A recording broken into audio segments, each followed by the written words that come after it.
Para comenzar este acto, le doy la palabra entonces a Diana Celis, la gerente de RTBC. Doctora. Sí. Bueno. Hola, buenas tardes a todos. En nombre de Señal Colombia, Sistema de Medios Públicos, antes RTBC. Antes sin revisión. Antes sin revisión. Quiero darles un saludo muy especial a Marisol, que estamos esperando que llegue, o no sé si ya llegó, Marisol Garzón, a Francisco Ortiz, un gran visionario de los medios públicos y mi antecesora, sus equipos técnicos que elaboraron en este documental, a María Alejandra y a Eduardo por acompañarnos esta tarde, a todos ustedes aquí presentes, televidentes, invitados especiales, internautas que se unen a nosotros en este sentido homenaje que queremos hacerle a una persona que definitivamente marcó y sigue marcando la historia de Colombia. Para mí es un honor que estemos aquí reunidos haciendo parte de este reconocimiento, como decía, un grande de la política nacional, del periodismo, del humor, pero ante todo un ser humano con cualidades invaluables que sin duda dejó huellas y aún permanece vigente en los colombianos. Por eso quisimos, con este proyecto que nos presentó Francisco, retratar la vida de Jaime, porque a través de su crítica, su labor como político y su forma de transmitir sus pensamientos a través del humor, supo mostrarnos la realidad de Colombia, su anhelo por un país cada vez más incluyente, decirle la verdad a los dirigentes y soñar con un país en paz. Hoy las personas que lo conocieron y fueron cercanas a su vida nos acompañan a través del documental y es gracias a ellas que a través de este personaje podemos acercarnos un poco a lo que fue su vida y su influencia en todos nosotros. Nada es suficiente para recordar a Jaime Garzón, un hombre que hizo reír pero también llorar a todo un país. Hoy, después de 15 años de su partida, queremos recordarlo como lo que fue, un personaje único en su estilo e imborrable en todos los corazones de todos nosotros. Con este documental no solo le apostamos a evocar el recuerdo de uno de los personajes más carismáticos e influyentes en Colombia, sino también a dejar un documento para la historia, cumpliendo con una de las principales responsabilidades que tenemos los medios públicos. El sistema de medios públicos Señal Colombia a través de los últimos años ha intentado hacer propuestas innovadoras en sus contenidos y ser un referente no solo en Colombia sino a nivel internacional, con contenidos culturales y educativos que aporten al fortalecimiento de la ciudadanía y a los valores democráticos que reflejen nuestra identidad cultural y que resalten los hechos históricos con miradas críticas y reflexivas hacia las actuales y futuras generaciones. Los avances son en distintos frentes, en el marco del Plan Vive Digital que lidera el Ministerio TIC en materia de infraestructura. En los últimos años hemos puesto en funcionamiento la red primaria de televisión digital terrestre, que llega hoy al 51% de los colombianos con los canales nacionales y regionales.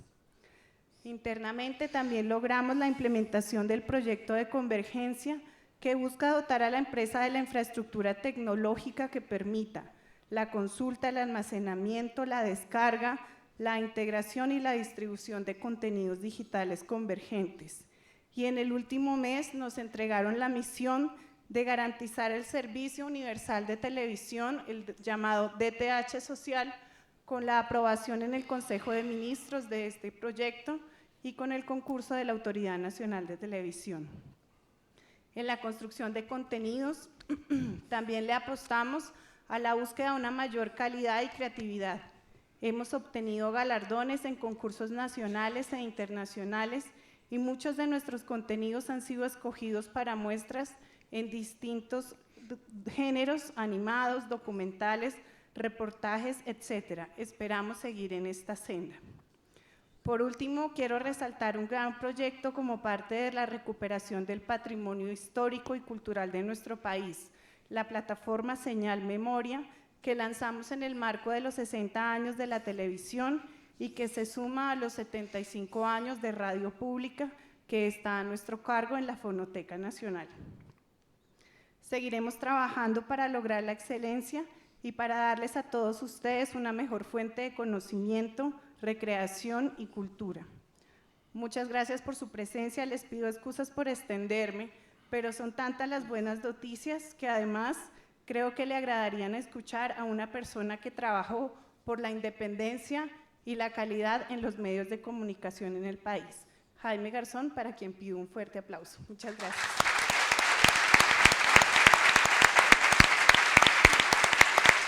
Muy bien, entonces vamos a hacer una breve conversación antes de dar paso al documental.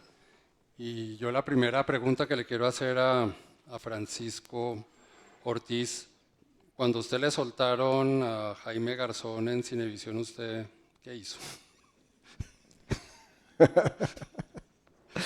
Magnífica pregunta, no me la habían hecho. Y no lo había sentido, como lo acabo de sentir. Sí, tuve una primera reacción, sin duda. Estábamos buscando, como bien lo vamos a conocer aquí, una persona que realmente complementara ese proyecto que estaban trabajando ustedes con Paula, con Rafael Chaparro, con Carl Troller, y estábamos buscando una persona con unas características pues, que nos permitieran conducir un programa. Cuando es precisamente Eduardo quien en un momento dado nos pone una cita para encontrarnos con él, me encuentro con un personaje tan absolutamente fantástico. No me dejó hablar, no dejó hablar a nadie, estábamos tal vez Paula Arenas y yo sentados en una oficina, hizo todo lo que tenía que hacer y se fue. Nunca se dejó decir ni siquiera qué era lo que estábamos pensando hacer. Y lo único que tengo perfectamente claro es que tuve la certeza de tener un programa. No sé qué programa, pero ya teníamos un programa si contábamos con Jaime Garzón. De hecho, usted fue el que le inventó la estructura sociedad, porque cuando se estaba trabajando ese proyecto era como una especie de galimatías de notas. Y yo digo, no, hay que darle una columna vertebral y tiene que haber un presentador. Hacer 32 notas semanales es imposible, un presentador nos las baja a 9. Un poco usted fue como la persona que logró poner a Jaime, digamos que en una escaleta, llamémoslo así, para que arrancara Sociedad. Sí, realmente en esa época yo era el viejo, ya tenía 34 años. Entonces, Eduardo No, creo que tenía 25. No, yo ya tenía 32. Bueno, pero... 32. Yo ya era senior master en esa época. ¿Qué ocurre? El origen era reciclar televisión de alguna manera, es decir, ir a los archivos. Estábamos en una programadora que contaba con un archivo enorme, pues tenía Cinevisión, que tenía un noticiero de muchísimos años. Entonces, un poco la idea era tomar archivo, descontextualizar programas, noticias, y con ello hacer una crítica política. Ahí hay otra anécdota con Enravisión. Pero, bueno, finalmente cuando comenzamos a trabajar en ese sentido era absolutamente imposible, ¿no? Eso es un programa todas las semanas, es imposible. Cuando aparece Jaime, en ese momento lo que necesitábamos era alguien que nos condujera, que nos abriera espacios, que nos contextualizara lo que estábamos haciendo, y es cuando nos damos en la tarea de buscar a estos, en ese momento a un personaje, o a estos personajes, que aparece el español, con la idea de lograr una coherencia. Aparece Jaime y decimos, bueno, es con él. Lo que no sabíamos es que era menos con él que con cualquier otra cosa, y era otro programa, pero bienvenido. María Alejandra, usted cuando vio a Jaime por televisión, usted que estaba afuera. Era más pequeña que usted, sí. Bastante más pequeña. ¿Cómo fue su reacción, la llegada de este personaje a la televisión? ¿Usted cómo lo sintió? Estábamos en la universidad y en la formación de esos imaginarios de país que pues uno en la universidad está explorando y tratando además de ubicarse, qué tipo de profesional va a ser, hacia dónde, digamos, va a emprender su camino profesional. Y esto era muy provocador porque era fresco y porque era una manera, a través del humor, por supuesto, de acercarse a esas realidades tan complejas, años difíciles como todos los que nos han tocado y nos siguen tocando. Pero sí recuerdo que cada personaje era parte de nuestras conversaciones, de nuestras clases, era una manera de estar acercándose al país y de estar preguntándose qué de todo, cuando está uno en la universidad todavía que está tratando de decir qué es lo que es cierto y qué es lo que no. Esto nos sugería esos interrogantes y por lo menos nos generaba la curiosidad y la irreverencia, nos invitaba a hacernos preguntas. Yo creo que la primera etapa de Jaime, esta en la que empiezan a tocarse, digamos, como puertas al lado del acartonamiento de las noticias y de la cantidad de variables que uno tiene que entender para poder más o menos aterrizar los pies en la tierra en este país. Pues creo que ese era un aporte fundamental, el generar preguntas, en dudar, enseñarnos a dudar, enseñarnos a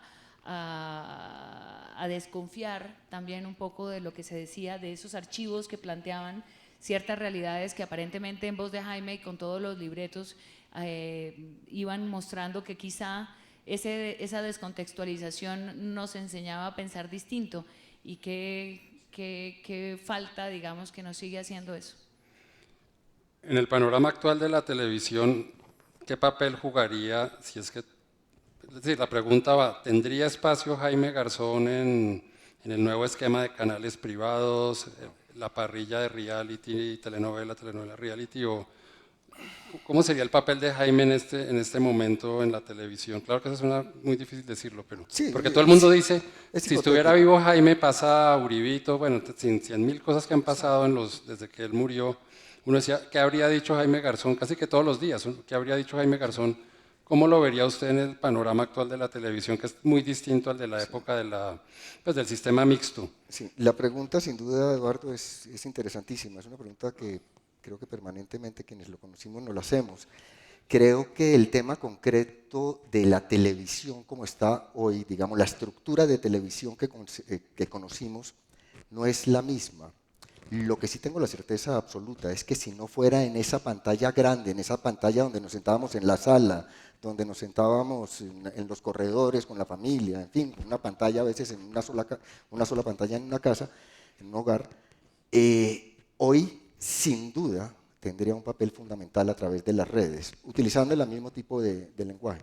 Y con una ventaja, en términos, digamos, no solamente la madurez política, todo lo que, sino desde el punto de vista tecnológico, casi que lo hubiera podido hacer él solo.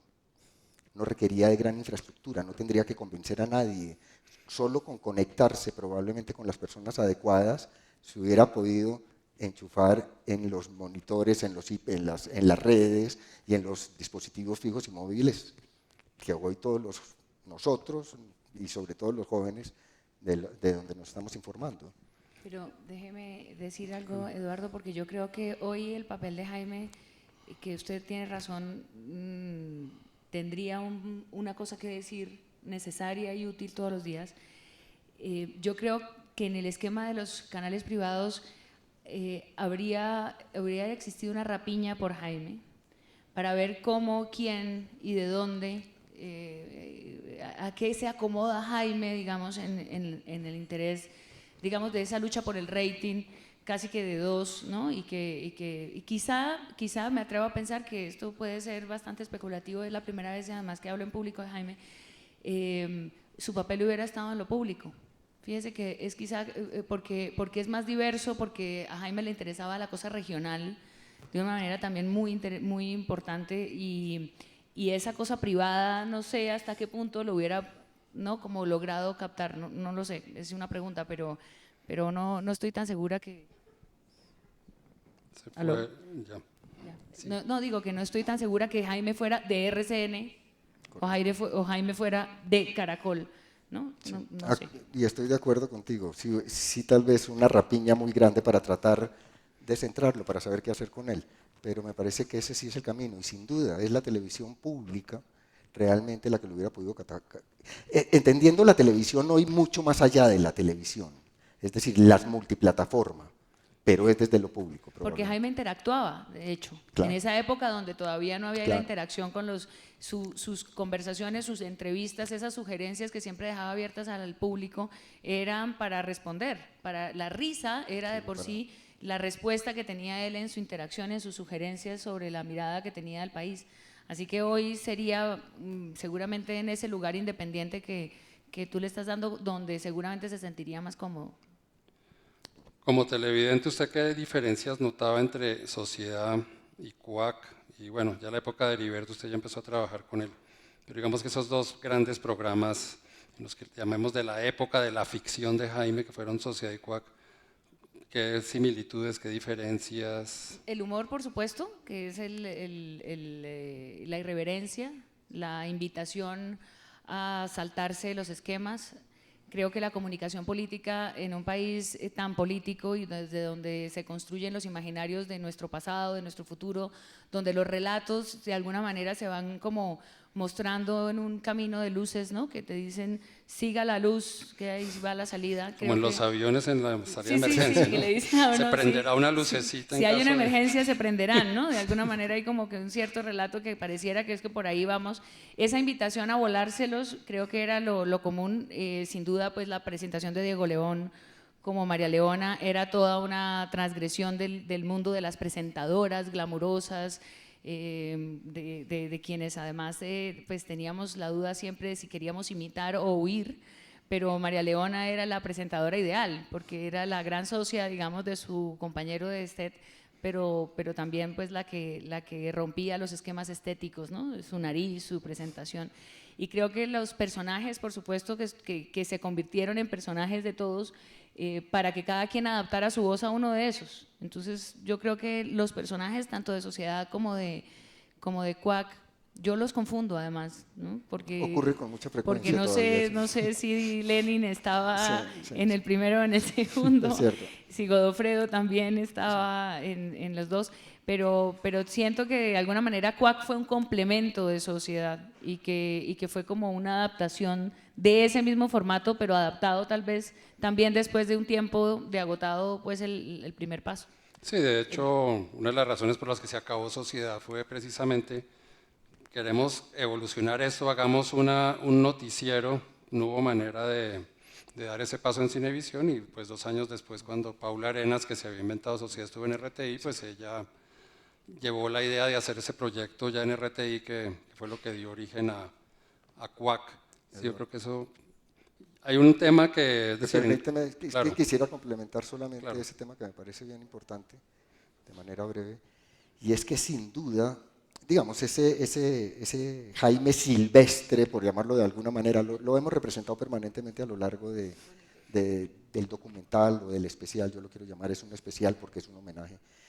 Ese hombre silvestre en CUAC adquiere, y también lo dicen aquí, adquiere una disciplina y un rigor sobre el texto, sobre el libreto, que jamás en Sociedad lo tuvimos y no lo hubiéramos podido nosotros amarrar y meter en jaulita. Cuando entra en la jaula y no solamente adquiere esa disciplina, sino que empieza a admirar también esa disciplina de lo escrito.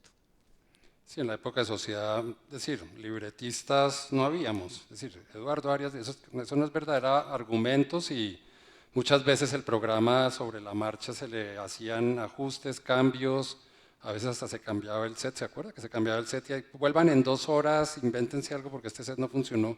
En cambio en CUAC eran casi que libretos que él leía, pues, o que él interpretaba, casi todos escritos por Antonio Morales y Miguel Ángel Lozano. Y me decía Antonio… ¿Y usted también? Pues yo ayudé un poquito, pero más como en los consejos de redacción, pero lo que me decía Antonio es que donde él tenía más libertad era en Dioselina y en Nestorelí, en esos dos personajes de CUAC, él sí era como más, eran más suyos, de improvisación de su parte, pero ya los otros eran casi que una lectura. De hecho, usted tuvo la experiencia de tener a Antonio Morales, autor de los textos de Godofredo en Confidencial Colombia. Sí, y nos acompañó casi por un año largo. Esperamos que en algún momento podamos coincidir otra vez en el proyecto, porque consideramos que era una voz, pues es que se necesita la voz de la crítica política y se necesita además las verdades que se pueden decir a través del humor político, que volviendo un poco a la rigurosidad de esos textos, uno le creía a Jaime todo lo que veía en televisión, luego ya en la conversación ya uno sabía hasta qué punto podía o no creerle, pero su compromiso con el país, con la democracia, con las instituciones, con la verdad, y también su crítica a los medios de comunicación, que era lo que tenía, digamos, implícito todos estos programas, que era también un poco como de jalón de orejas a esta forma de narrar las noticias y de la frivolidad en la gran mayoría de los casos. Sí, y a veces incluso por tratárselas de serios y de espectaculares, pues caen casi que en un humor político sin declarar, ¿no? Que sería mucho más interesante si fuera declarado. De hecho, había secciones en ambos programas que se basaban en eso. Una declaración seria de un político Para reírse. se presentaba en Sociedad, la próxima semana más cuenta chistes, y en Cuac también hay espacio para el humor, y salía la declaración tal cual, sin editar ni nada de un como político. Como si fuera el Día de los Inocentes, Sí, todo el tiempo, sí. Pues eso me parece que para una generación de periodistas que estábamos también aprendiendo, como decía antes, a leer el país, pues fue fundamental esa credibilidad que tenía Jaime. Uno tenía, yo de pequeña, pues, no era tampoco pequeña, Sí, pero la diferencia entre Sociedad y Cuac. El reto de entablar una conversación con Garzón era una cosa seria. Porque además a él, si a usted no le interesaba y no le parecía que usted decía nada interesante, no necesariamente le dedicaba tiempo.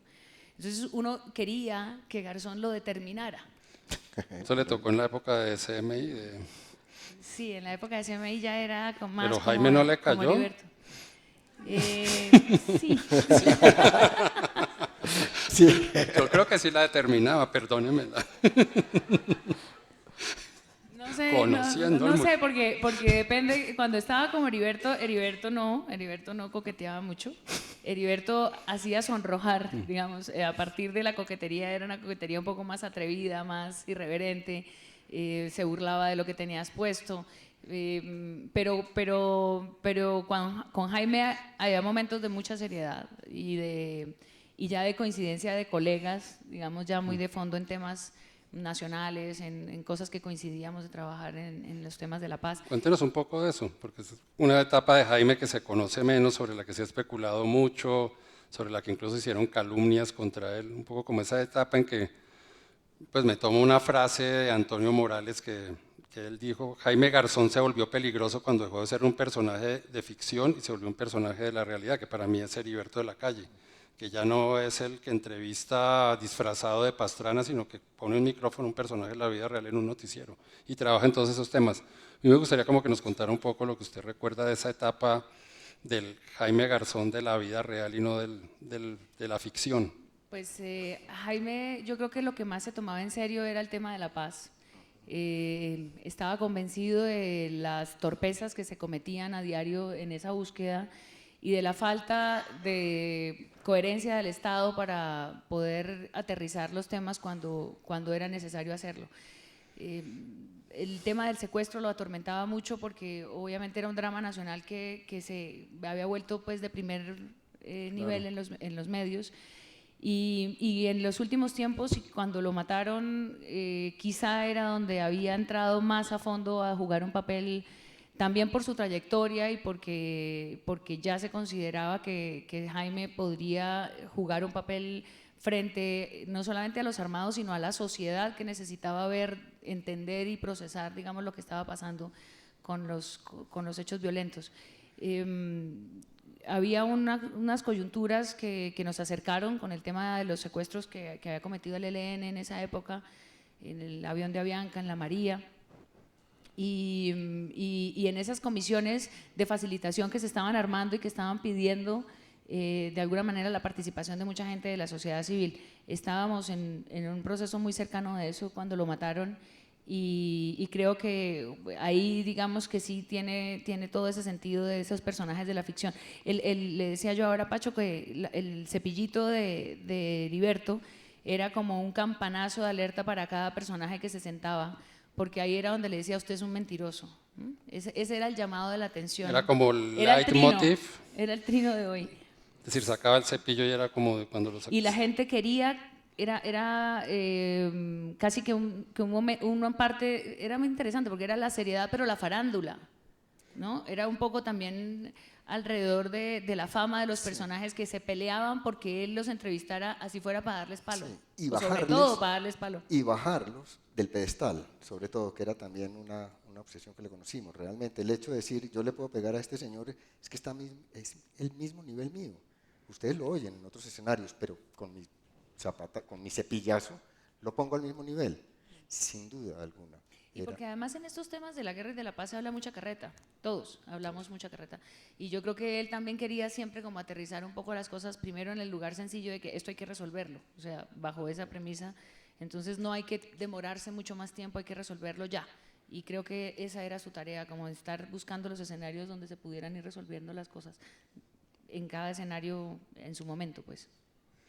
¿Y usted cómo veía Francisco cuando era Francisco Pacho, cuando era director de Sociedad, tener que trabajar con una persona que por un lado estaba por fuera, pero por el otro lado estaba por dentro, porque él era funcionario y además no funcionario de cualquier entidad del Estado, sino de la Presidencia de la República y casi que del Kinder de Palacio? ¿Cómo era para usted como director, cómo era esa? No, fundamental, digamos, era el insumo principal para obtener información. Digamos, básicamente si tuviera que concretar la respuesta, diría, de ahí salía la mitad de la información, que venían las peleas con ustedes, porque que me trataban de censor, ¿no? Sí, le decía, no me importa lo que diga, pero cáigase del asiento, ¿sí? ¿Sí? Fue fundamental, fundamental. Y es a través de este especial que voy descubriendo mucho más allá de lo que realmente creíamos. No es solamente que trabajara en ese momento y coyunturalmente con esa presidencia, es que venía desde PNR, venía desde procesos anteriores con Rafael Pardo, es decir, era un hombre que estaba trabajando en La Paz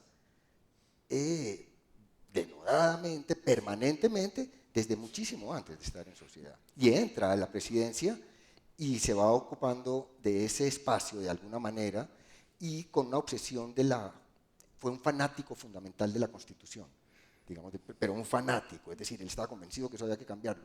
Y en su proceso y durante toda la elaboración, todas las discusiones de la Constituyente,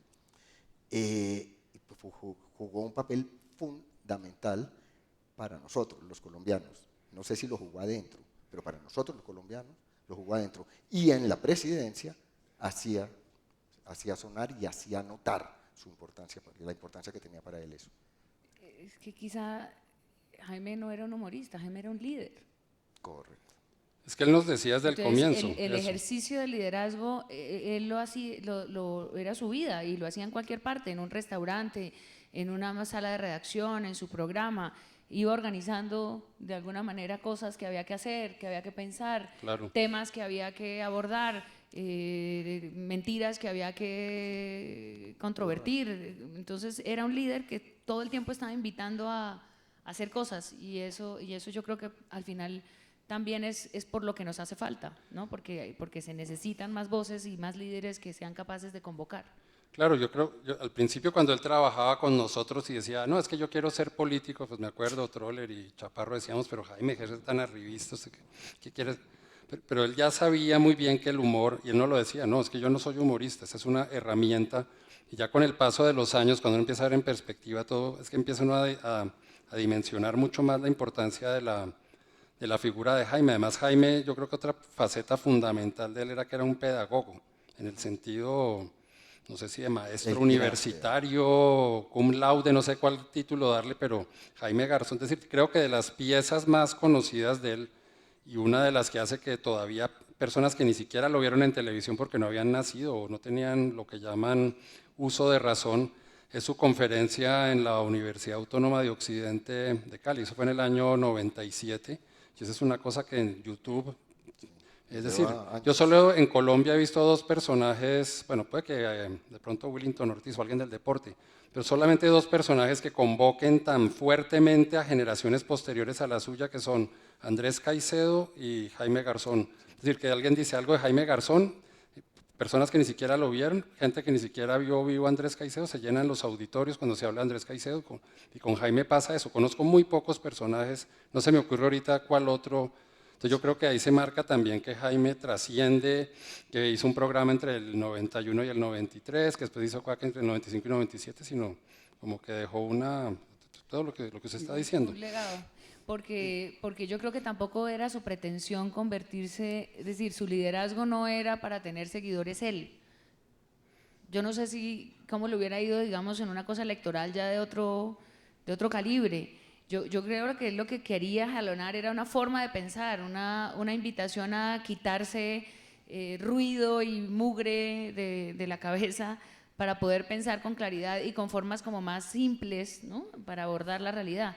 Que nos metíamos en esta cosa tan compleja de la violencia, de tantos actores, de la historia, que al final él trataba como de simplificar las cosas para decir, mire, esto es así, esto se llama el pan, pan, vino, vino, y por eso, por esa claridad era que también en su ejercicio de liderazgo era, ejercía como esa, ¿cómo se llama esta historia? Que la gente lo quiere seguir. O sea, Pues de hecho es finalmente y naturalmente Heriberto empuja y potencia eso, pero después de ese abominable crimen realmente lo que fue su sepelio significa exactamente eso, es decir, era absolutamente impensable que la gente, realmente, la gente de la calle, todo esto está todo representado de alguna manera en este especial, pero que la gente lo quisiera tanto, es que nosotros que lo conocíamos sabíamos que la gente lo quería, pero por Dios, es que una cosa que era desbordante, impensable, lo dice Mary, que era su maquilladora,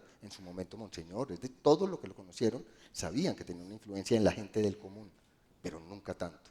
Y por eso fue más poderoso que muchos que ejercían el poder formal. Y su legado sigue siendo más poderoso por eso. Muchos de los asesinados en esta historia violenta del país no convocan ni a muchos especiales y quizá tampoco a muchos auditorios para conversar de una manera también de su papel, porque no era esa cosa ligada a la cosa institucional del ejercicio del poder real, sino de la convocatoria popular y de poder interpretar al país de una manera más homogéneo, ¿no? En el discurso. Eso hoy, por ejemplo, en esta polarización y en esta necesidad de encontrar referentes que expliquen lo que está pasando, que va mucho más allá de la pelea del uno con el otro, eso sería, digamos, como volviendo a pensar en el lugar de Jaime, lo que seguramente nos estaría restregando todos los días, ¿no? Como dejen tanta bobada, que aquí hay cosas más importantes en qué pensar. Completamente de acuerdo. Bueno, ya tenemos que entrar en materia para que vean el documental, pero antes quiero preguntarle a Pacho una pregunta estilo Laura en América. ¿Qué tú sentiste haciendo? Que entre el ¿cómo se llama? ¿Qué tú sentiste haciendo un documental sobre una persona pues, que marcó tanto, pues, no solo la vida de los colombianos, sino la suya como realizador, como profesional de la televisión? En este particular, Sí. hombre, primero, digamos, me sorprenden muchísimas cosas. Fue una cosa completamente sorprendente. Permanentemente me sorprendía. Pero hay un par de elementos, sin duda, y es saber que sí los colombianos tenemos una gran deuda. Los colombianos, el Estado, digamos, eso habría que separarlo, está separado allí. ¿Hasta dónde el Estado, hasta dónde los colombianos tenemos una gran deuda con Jaime Garzón? Porque fue ese líder, que también lo concluye. No por ser un humorista, no por haber estado en la televisión, sino por haber sido realmente un líder. Esa es una de las grandes sorpresas. Lo otro, que es definitivamente sorprendente y fascinante,